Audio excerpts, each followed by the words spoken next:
It's crisis time for a Louisiana politician. Mike Yenny is his name, and this is classic, but it's always time to learn from mistakes and figure out how to not get yourself into those situations. Mike Yenny is the president of Jefferson Parish in Louisiana. I guess that's the equivalent of being a city council member or a mayor. And apparently he's married to a woman. Apparently he was caught sexting a 17-year-old boy. He calls it a bad decision, but apparently in the text, the young student wrote that the politician gave him a designer underwear, kissed him a lot, all sorts of other activities that married politicians typically don't do to young boys. He has not denied the specifics of the text, just saying he didn't want to get into it line by line. The quote that is getting all the attention is, he says, to simply say it, "I'm not gay." Okay. Now, apparently this politician is under investigation for having sexted multiple men and women. So maybe the reporter should have asked, are you bisexual and carrying on lots of affairs with, with underage people? Here's the problem. The rules have changed a great deal during this era of Trump and the 2016 campaign as far as scandals that are typically seen as destroying a political career. The rules have been thrown out the window. However, I do think there are some big exceptions where they still do apply. If you do something that just makes you look beyond the pale, pathetic, and a joke, sort of the Anthony Weiner category, I do think it's hard to get voters to pay attention to you and vote for you if they think of you as a pure joke. If they think of you as a jerk, but you're a jerk who is a jerk who's going to fight for some particular issue that you care about, then obviously they will still, in fact, vote for you.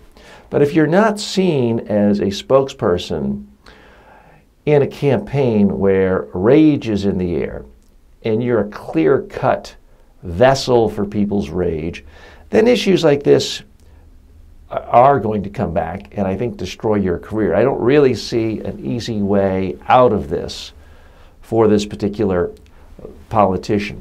Sex scandals have been around for as long as there have been politicians, and it's something it's easy to get media coverage. If you're simply having an affair and you are not having sex with someone who's on the government payroll and who is employed by you, that I think is easy enough to weather the storm. You apologize, you say you're sorry. This is much more controversial given the fact that apparently when the text exchanged, this young boy was under the age of consent. So now there's all sorts of legal repercussions. And it's very hard, as Anthony Weiner has shown us, it's very hard to fight back from that. And at some point, it's the only thing that can identify you. The issue with Trump and various scandals that erupted for him is he had such a well-defined persona before that and such strong positioning on issues that did matter to people, it was simply ignored. But if you're not already famous and clearly identified with an agent of change, scandals can, in fact, completely destroy you. So what's the real lesson here? Obviously, I hope you are not caught in a sex scandal texting someone underage, regardless of whether it's a closeted homosexual, heterosexual persona and relationship. But if you are, my advice is you can't simply say things that make people laugh, that don't pass the smell test. This guy apparently is perhaps crossing his fingers behind the back and saying, I don't have to say I'm gay because I'm actually a bisexual. But that's too cute by half.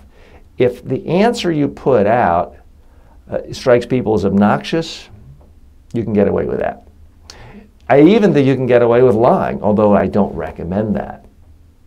But if you put out an answer that just makes people laugh at you, these days I think that is probably the worst thing you can do. And when you're caught red-handed, not being able to deny text of kissing young boys, giving them presents, giving them underwear, and then saying you're not gay, you just become a laughingstock. And in this day and age, that is perhaps the only scandal you can't get over.